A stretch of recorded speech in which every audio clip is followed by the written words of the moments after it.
Hello, it's Friday the 28th of July. I'm Lucrezia Millarini. Here are the latest ITV News headlines. A 14-year-old boy has been arrested after a 7-year-old girl died in a hit-and-run crash in the West Midlands.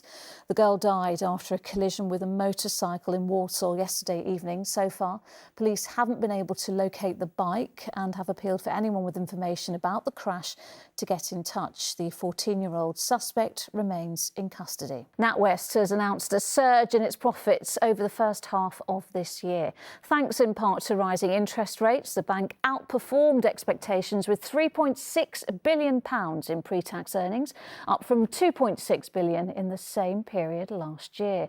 The lender has also announced it's launched an independent review into the closure of Nigel Farage's bank accounts, which led to the resignation of 2 senior executives. Mr Farage has once again hit out at the banking sector this morning, saying it is making massive profits and treating the public badly.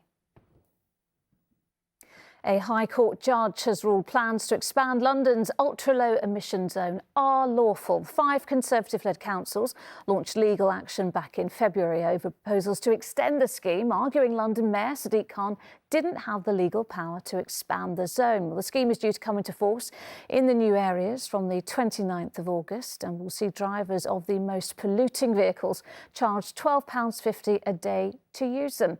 Our political reporter Jasmine Cameron Chilashi is in Westminster for us. And Jasmine, this is a big win for Sadiq Khan, isn't it? Yeah, it's definitely a big victory for the London mayor, and we saw that he posted on Twitter earlier shortly after the result, really welcoming the news, but signalling that he recognised some of the concerns that London has had about the implementation of the scheme. Now, this is a policy that really came to the forefront off the back of recent by-elections.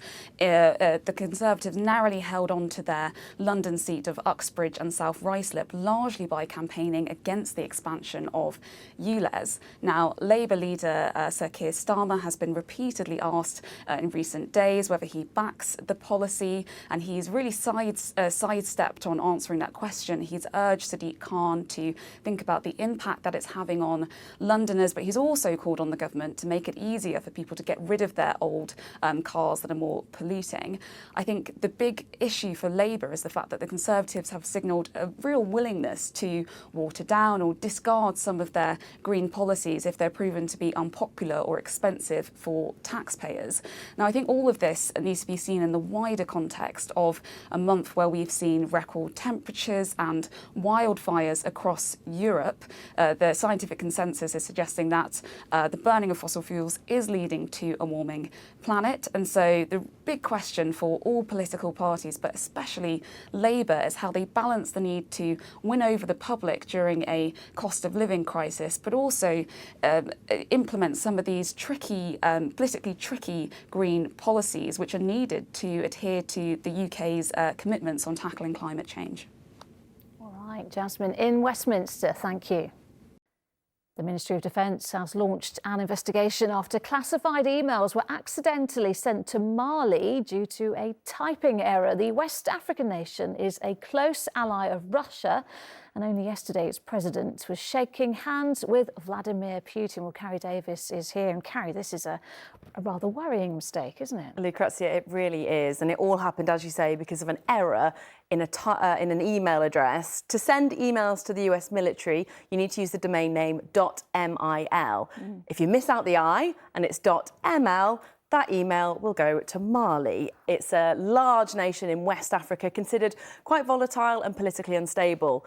Sending an email to them accidentally is a particular problem because they're a close ally of Russia. In fact, just yesterday, Vladimir Putin agreed to send grain to them after that deal to protect the supply of grain through the Black Sea from Ukraine fell apart. They've even sent mercenaries to the country to help them fight jihadis there. Now, the British defence officials say that actually there's no information in these emails that could compromise operational security, and it is just a small number of emails. So could be a lot worse. And in fact, it was revealed only last week that this exact same mistake has been happening within the US military for years. Now, the Pentagon say that they've already taken steps to address that mistake, but in their case, it was millions of emails, and reportedly some of them even contained passwords, medical records, other sensitive information like that. But regardless of the scale in this case, still huge cause for concern for the MOD. A spokesperson has given us a statement. They said all sensitive information is shared on systems designed to minimise the risk of misdirection. The MOD constantly reviews its processes and is currently undertaking a programme of work to improve information management, data loss prevention and the control of sensitive information. So a reminder to us all, really, to always double check exactly where we're sending our emails. Yeah, I think so, Carrie. Thank you. The UK and Ireland's bid to host Euro 2028 looks set to be unopposed. The two nations are now firm favourites to host the tournament after Turkey announced they'll instead join forces with Italy in a bid for Euro 2032. Well, England played host to a number of games in the most recent Euros 2 years ago, including the final at Wembley, but this would be the first time the UK and Ireland have ever joint hosted a major international football tournament. It's not clear, however, whether all four of the UK's home nations and Ireland will automatically qualify. The RSPB has warned that the spread of avian flu is a crisis that could become a catastrophe. The charity says 21 of the UK's breeding seabird species have now tested positive for the disease. Well, Faye Barker joins me now. Faye, tell us more. What's happening? Yeah, well, the RSPB is warning that thousands of seabirds across the UK have died from avian flu. It's the third year running this has been a problem here. They say it's ripping through colonies, could devastate some of the species that are already under threat. So they've specifically mentioned kittiwakes, that's a medium-sized gull. That's already, bird's already on the red list for endangered birds, and also an amber-listed guillemots and terns. So it's difficult to know exact numbers, but you have got this figure of thousands that the RSPB has said today that have died already this summer. 21 of the UK's 25 breeding seabird species have already tested positive for the virus since 2021. And we have seen some alarming scenes this year already. In May of this year, ITV News joined a team from the National Trust on the Farne Islands. That's just off the Northumberland coast. Now, these islands are closed to visitors at the moment, and they will remain closed at least to the end of August because there were confirmed cases of bird flu there. Last year, the island's colonies were absolutely devastated. There were 6,000 dead birds, and you had these awful scenes of people in hazmat suits with bin bags clearing the birds. I mean, this is awful scenes, not good for tourism, obviously. And then in Aberdeenshire, just a couple of weeks ago, thousands of birds were also collected then that had died, were tested for avian flu. As I mentioned, this does have an impact on tourism. And if holidaymakers this time of year, if you're by the seaside, you see birds that look in distress, or even dead birds, the advice is not to touch them and just to contact the local authorities. Yeah, definitely not. And Faye, you know, as you say, thousands and thousands of birds this year alone have been killed. So what more can be done about this? Well, the RSPB is pushing on the government to go ahead with plans to help protect seabirds. Jeff Knott, who's from the charity, has said that our seabirds are in crisis, and this must be the moment that our government step up to the challenge of addressing wider marine pressures and subsequent seabird declines. There's no time to waste, and so all our four governments of the UK, he said, must urgently publish their long overdue seabird conservation plans to help build the resilience and long-term health of our seabirds. So obviously real concern there from the charity as they fight to save the birds that we're also used to seeing around our coast, especially now during the summer holidays. And there are calls to make sure that these seabirds are with us for generations to come. Of course. Hey, thank you. England have won their second group match at the Women's World Cup, all but guaranteeing their progress to the knockout stage of the tournament. The Lionesses won 1-0 thanks to a goal from Lauren James, but it wasn't all good news. England had Kira Walsh stretchered off in the first half, though the seriousness of her injury isn't yet clear. Barbara Holmes reports.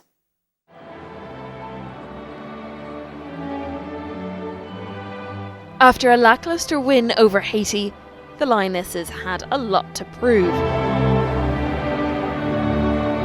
A victory against Denmark was needed to shore up their World Cup hopes. The match started convincingly with Lauren James scoring a stunning goal in the 5th minute. So it is absolutely exceptional. Her strike proving just too much of a stretch for the Danish keeper. But after that, their attacks stalled, several attempts falling short.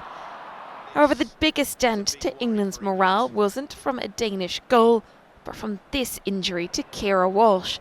A key player in the team, she was stretchered off towards the end of the first half, dampening the team's spirits as they headed into half-time. An uninspiring second half followed, the team failing to display the energy and fluency of their Euros performances. And with minutes to go, the Danes almost equalised with this attack, but it wasn't enough to secure them any points. The Lionesses have claimed their second win of the tournament, but Walsh's injury could mean they are now without any of the three most influential players from the Euros. Beth Mead and that tournament's captain Leah Williamson are also currently sidelined by knee injuries.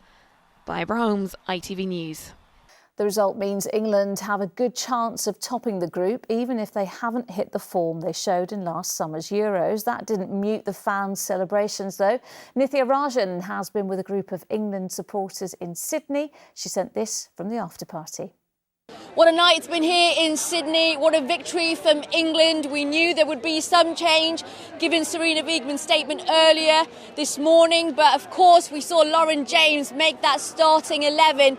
And what a finish from her. That stunning strike to give England the lead 1-0. And of course, Mary Earp's golden hands keeping us safe. Now I want to chat to some fans who've come all the way from the UK. Our very own Lionesses. Hello, ladies. I said you've come from the UK, but we've actually got an Aussie here, haven't we? Here's a Sydney sider. Right, let me first off ask, what did you make of that game? It started brilliantly. We were very excited. Lauren James, fantastic goal, and then it went a bit flat because Keira got injured, and that was very worrying. And yeah, it felt like that sent a shockwave through the stadium and through the team. So it was a bit flat after that, a bit tough. But A win's a win. Yeah, a win's a win. We've got 6 points. Top of the table. Come on. 6 points. Yeah. Absolutely, a win is a win, and that's how England will be seeing it. What are your sort of predictions going forward for the tournament then? Like, I'll be honest, we need to pick it up a bit. Like the first 20, 30 minutes, we were brilliant. We've got to play that all the way through the matches. And if we can do that, we can get to the final, we can win it. And are you going to be here for when England wins? We are. Will you get me a ticket? I need to get myself a ticket. Right, and we've got a little cup here. Yeah. Hello, Margot, you all right? Yes. And how old are you again? 8. And you've stayed in, this is your first time watching England play in a stadium, isn't it? Yes. And how did you find them? Fun. Now, you told me earlier you want to be a future footballer. Yes. Go on, tell me a little bit about that. What are you going to do when you grow up? I really want to be a footballer because I think it's going to be fun, and it would be fun to be on the pitch, kicking the ball around and scoring goals. That looked fun tonight, didn't it? And who was your favourite player tonight? I think it was Chloe Kelly. Chloe Kelly. Do you want to give a little message to the Lionesses in case they're watching? Yeah. What would you like to say to them? Come on, England! Come on, England! There you go, you heard it from Sydney. Come on, England. The Lionesses, hopefully, they want them to go all the way. Come on!